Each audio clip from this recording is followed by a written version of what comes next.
météo nous annonçait une belle journée pour ce 11 avril. Nous nous sommes retrouvés, une trentaine, à Cresson. Nous allons voir comment faire la différence entre les principaux érodiums et géraniums que nous rencontrons le plus souvent. Attention de ne pas confondre les géraniums avec les pélargoniums, très largement utilisés comme plante d'ornement, connue sous le nom de géranium dans le langage commun. Les pélargoniums font partie aussi de la famille des Géraniacées. Le nom de géranium provient du grec qui signifie grue en raison de la forme de ses fruits très allongés, en forme de pointe, semblable à un bec de grue. Les fleurs ont 5 pétales et un pistil formé de 5 carpelles soudées, prolongées par un long bec. À maturité, chaque graine se détache, en demeurant maintenue toutefois par une lanière qui se recourbe, de sorte que l'ensemble ressemble à un lustre. Cette disposition permet ensuite à la plante de projeter les graines mûres jusqu'à plusieurs mètres en automne.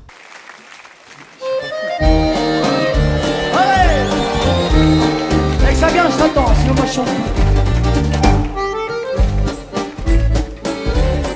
Observons maintenant les différentes géraniacées. Le géranium des colombes, le pédoncule est plus long que la feuille à l'aisselle de laquelle il se trouve. Aux feuilles découpées en lanières jusqu'à la base, les fleurs roses, assez grandes, pétales non échancrés, et sépales qui dépassent un peu les pétales. On peut le confondre avec le géranium disséqué qui lui aussi a des feuilles très découpées, des petites fleurs roses, mais lui a des pétales échancrés. Quant au géranium à feuilles rondes, les siennes sont peu découpées, avec le bord ondulé. Les fleurs ont des pétales non échancrés. La plante est assez velue. Le géranium mou lui ressemble beaucoup, surtout par ses feuilles.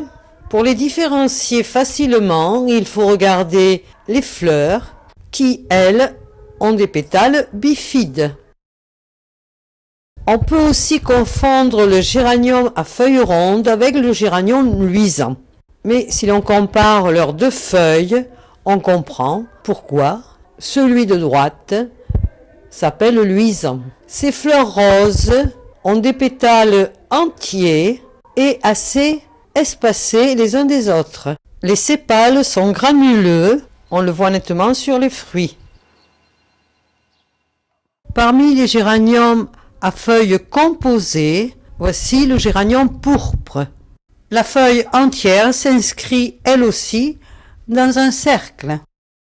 Il a des fleurs roses avec le bout des étamines jaunes. Quant au géranium Robert qui lui ressemble énormément, pour les différencier, il faut regarder le bout des étamines qui, chez lui, sont marrons. La plante est velue.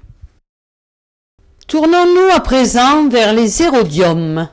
L'érodium bec de cigogne est une annuelle qui peut atteindre 70 cm. Les feuilles sont divisées en segments inégaux, pétiolés. Les fleurs roses ou lilas à 10 étamines. Le fruit qui peut atteindre 10 cm de long en forme de bec de cigogne. L'érodium bec de grue ou à feuilles de ciguë. Les feuilles sont très divisées en folioles égales, ce qui le différencie du précédent. Les fleurs sont violettes à pétales entiers. Son fruit ne dépasse pas en général les 5 cm de long.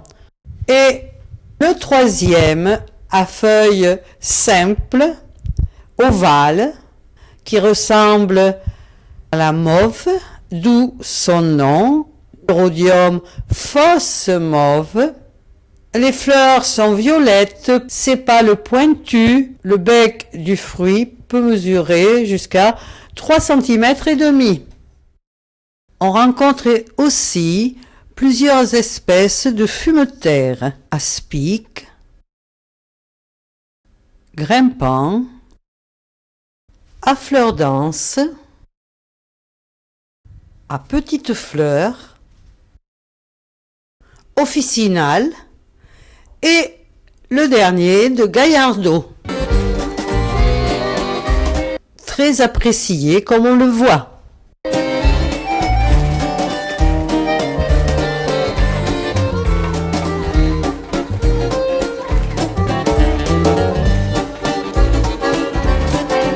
Pour différencier les différents fumeterres, voici une symphonie de fumeterres aspic, de fumeterres officinales et de fumeterres à petites fleurs. Un fumeterre dense reconnaissable à ses sépales en forme de collerette près d'un fumeterre officinal. Ici, Gaillardotti et officinal. Et là, seulement pour le plaisir des yeux, ce chant avec des fumeterres et des crépissins.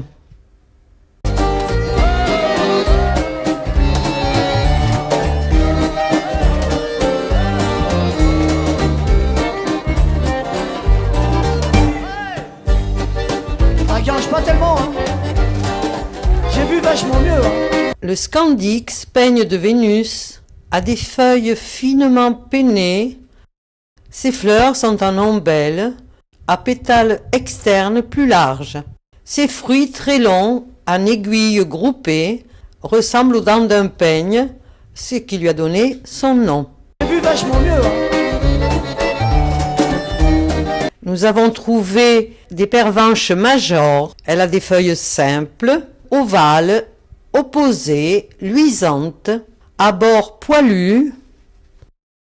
Ses fleurs bleu violacé à long pédoncule sont solitaires à l'aisselle des feuilles.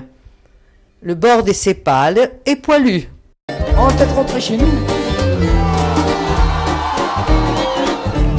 Le pin d'Alep a des aiguilles de 5 à 10 cm groupées par deux, comme la plupart des pins de la région. Ces cônes, allongés, à pédoncule recourbé, sont mûrs à l'automne de la deuxième année. Nous avons trouvé sur une branche différentes étapes de la maturité des cônes. Celui-ci, qui vient de fleurir cette année, celui-là, de l'année dernière, un qui a été mûr à l'automne, dont les écailles se sont écartées pour laisser s'envoler les graines ailées, et qui restera plusieurs années encore sur l'arbre. Allez! Dès que ça vient, je t'attends, sinon moi je chante plus.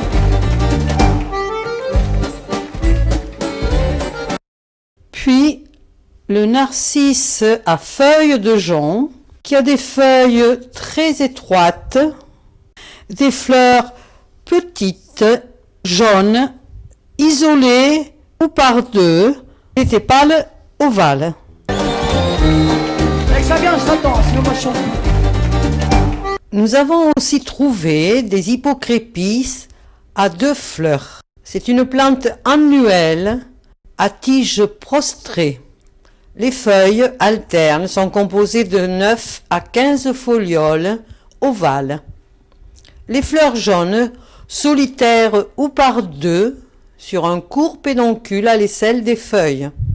Le fruit est une gousse aplatie, arquée et découpée en 3 à 7 articles par entaille en fer à cheval. Il y a du soleil sur la France et le reste n'a pas d'importance.